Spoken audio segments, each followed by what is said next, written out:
What can Google do to help prevent suicide among veterans? We'll tell you about that and other help for returning warriors. Plus, when we come back, we'll talk to a couple of experts about the epidemic of suicides among veterans. And now, Ralston reports. Welcome back. It's the kind of statistic that takes your breath away on Veterans Day or any day of the year. More American servicemen and women are taking their own lives than die on the battlefield. Almost 1 an hour, 23 a day. Now, Google is lending a helping hand to a small Las Vegas organization working to prevent suicide. Matthew DeVell tried to kill himself by taking 3 bottles of sleeping pills and lived not only to tell about it, but to help others avoid taking their lives. And Ron Lawrence counsels veterans suffering post-traumatic stress disorder. Happy Veterans Day to both of you, and thanks for coming on the program. So let's talk about what you've been able to do with this program. I mean, you had these near-death experiences. You tried to kill yourself, and unlike most people, you've surmounted that, and you've tried to do something with it. Tell people what you've done. Well, I've created a nonprofit called International Suicide Prevention. It's a very small organization, but we're doing very big things. We created 2 self-help procedures that anyone can go to our website online at supportisp.org. So say it again so people hear it. Supportisp.org. Supportisp.org. Go ahead. And it's International Suicide Prevention, so you can search either term. These procedures are online on our website that you can go to if you're depressed, have anxiety, P.T.S.D. or suicidal thoughts, and you can actually do the procedures. They're less than 5 minutes. One is in our suicide prevention guide booklet, and the other one is called 4-Phase. They work on the trauma you've experienced to get to the point where you're suicidal. Could be a loss of a child, could be you were molested, could be a number of different things. And that causes you to become emotionally compromised. And when you do become emotionally compromised, your world gets very small. So you have to go, it's not why are you feeling suicidal, it's how long have you been feeling suicidal. Once you know how long, you go back to that point and work on the trauma that happened. Could be 10 years ago, 20 years ago, when you're in the military, whatever. You could have several traumas in the military, especially if you're on a battlefield. And you can work each individual memory with these procedures and have the emotion detached from those experiences. Talk about the Google component of this, too. Oh, the Google, they've been wonderful for us. They've actually created 3 apps, but the apps are called One Today, and you donate $1 a day. You can, I mean, a vet's worth $1, right? Each dollar goes to create one of these booklets to be sent to a veteran. And the other thing is that Google gave us in-kind gift of $10,000 per month for life to put us in the search engine so people who are suicidal can find us. That's amazing. It really is. Let me ask you, does this kind of stuff work? I mean, this is out-of-the-box kind of stuff, is it not? It does, and we're discovering that we need to do out-of-the-box things in order to help people. The latest cutting-edge literature on trauma tells us that cognitive behavioral therapy, which is what therapists have done for years, is not exactly the total answer to trauma recovery. Why is that? What is it that's lacking in the traditional therapy? Sure. There's a state of being, mental, physical, mind, body, called tonic immobility. And it's like we reach this certain phase where we get frozen in that trauma. And so we use functions like EMDR, basically eye movement desensitization reprogramming, where we actually reach the more primitive level of the brain where the trauma is stored. And so we're doing a lot of that at Community Counseling Center. And of course there are things like trauma recovery exercises. There's another process called rapid trauma recovery, in which case someone has to be in a hypnotic state to experience it. But we're doing a lot of different things besides that talk therapy that are really helping. And let me show something. One of the things that you've written a lot about this. You've written a book, Mr. DeVell. You wrote that suicide is not a mental illness. Let me read this because I think it's pretty cogent. In order to reduce and/or eliminate suicidal thoughts, the individuals having these thoughts must be able to communicate with others that they are having them without the stigma associated with mental illness. Mostly the stigma that mental illness is not a temporary condition in some people. The fact is, having suicidal thoughts are part of the human experience. and anyone given the right situation and or circumstance can have them. And I think that's certainly true, and I think a lot of people watching tonight. But here's the problem, I think. Sometimes it's not visible, right? You can't tell, and we'll hear from your colleague over here. I mean, some people could have very deep suicidal thoughts, yes, not show them. Some people could have just minor suicidal thoughts, if there is such a thing, and maybe present more than somebody else. That's the difficulty here in treating this, isn't it? Yeah, well, the other difficulty is that there's a stigma associated with mental illness. WHO labeled mental illness years ago, or suicidal thoughts, a mental illness. So when that happens, people think of Johnny with the axe beaten through the door. That's mental illness to a lot of people, and they're afraid of it.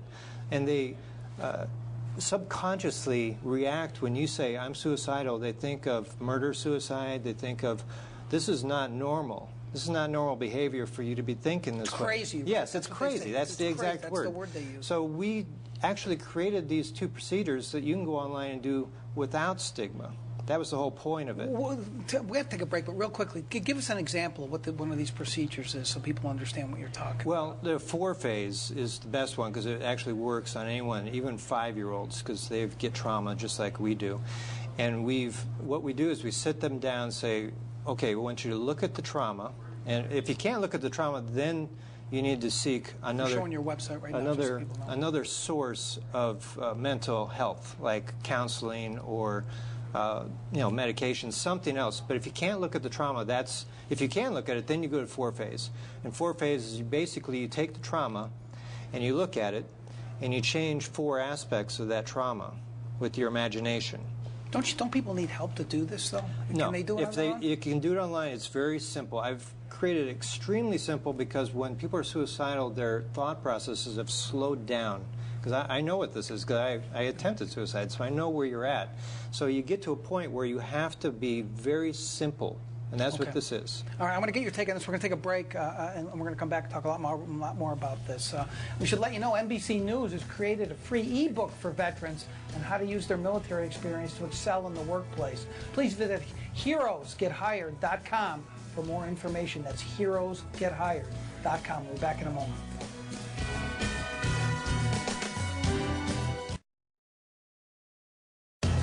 And now, Ralston reports. Welcome back. On Veterans Day Eve, we're talking about the terrible epidemic of veteran suicides, almost 1 an hour every day, much more than military men and women dying on the battlefield. We're talking to a couple of experts today. Mr. Lawrence, let me ask you a question based on what Mr. DeVell said. This whole issue of the stigma of suicidal thoughts and whether it's mental illness, I would think it's even more exacerbated with veterans, whether they're men or women. The environment they're coming out of, where you got to show toughness at all times. You've braved these terrible conditions. You're not going to want to show weakness. That's correct. And basically what a lot of veterans feel is that they don't want to abandon the mission. And so there's even guilt that goes along with that stigma. But I want to go back to something that you said because I think it's very important. In the whole field of crisis management, you said, that people go to this very deep place where they're silent, they don't talk about it. And in crisis management, there's this, I'm going to talk with my hands, there's an upside-down, bell-shaped curve. And the person gets to that lowest level where they're completely immobilized. And as soon as they start to breathe and come right up here, they've just passed the low point. That's when they're more likely to commit suicide. As soon as they get their energy back. And so we have to be very careful in therapy. That's the time we really need to stick with these folks. And, people will come into therapy and say, you know they're not going to be okay in a couple sessions. And as soon as they start to come up from that bell-shaped curve, from that low point, they'll say, oh, I'm okay. Don't believe it. I would think the real danger, though, is that if I'm a veteran and I'm having these thoughts or I'm feeling depressed after I've gotten back and I come to see you, that's one thing. What about the person who served with me who is also having these thoughts but just won't come? I mean, do you have situations where veterans will say, I think you should see my friend, my person who served with me? Does that happen a lot? Because I would think there's too many who are sitting in their homes in denial about this. It happens a lot. And the key, the ticket to getting to that other person is the person that you're treating. Right. And, we're very happy once they see that they can come and they can sit in an office, they can talk about their experiences, they're not going to be stigmatized. Then they can go and explain to this other person, this isn't so bad. it's not going to be bad to come and talk to this person. So that patient in therapy is truly the ticket to get to the other person.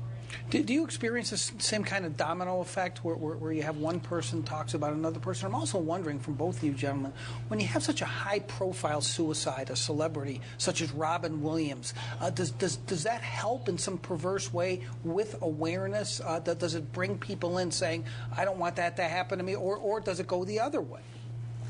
Well, first of all, there's a lot of I'm sorry that happened to them. Like Robin Williams is a perfect example. What happened with me was I felt guilty about it because I've been holding off on the 4-phase because I'm working on medical journals right now to get that into a medical journal. So I really wasn't focused on releasing that yet. So when that happened, I felt guilty, like, wow, this could have actually saved his life. In other words, another part of your program, you hadn't put it up on the website yet. Right. And so did you rush it then onto the website? I didn't rush it because it was done. The part I'm working on is explaining it. Yeah. But I know it works because I've used it for years over the phone with people that are calling me from around the world. People, I don't know where they're at. They're in New York. They could be in Africa. They could be in Australia calling me. So I have to be able to help them over the phone with a short period of time. I can't be sitting there having them call back every 5 minutes saying I'm still suicidal. What do I do? So I help them immediately over the phone. And I took that procedure and put it into 4-phase. Does it work the similar way with you? I mean, are they see something like a Robin Williams? Does that bring you more patients? Actually, it goes both ways. There are people, I've had people say to me, the same ones that had the same disorder that Robin Williams had, I would never do that to myself. I'm going to see this through. And yet I've also had people come in and say, I know exactly how he felt and why. So it's a question of when the red flag goes up for the therapist and when you have to be more attentive and really get into the process of what's going on in your mind about identifying with Robin Williams. All right, gentlemen, Community Counseling Center of Nevada, and then give everyone your website again, Mr. DeVille, so they can go on. Supportisp.org, or just search for International Suicide Prevention. Gentlemen, happy Veterans Day to both of you. You're both doing great work. Thanks for coming on the program. And one quick thing. Yes. Let's not forget the families. Let's not forget the families. A good point, sir. Thank you. Thank you. NBC created a website called Next Steps for Vets to help veterans find employment opportunities. Please visit veterans.nbcnews.com for more information. We'll be right back to get some of your feelings. Stick around.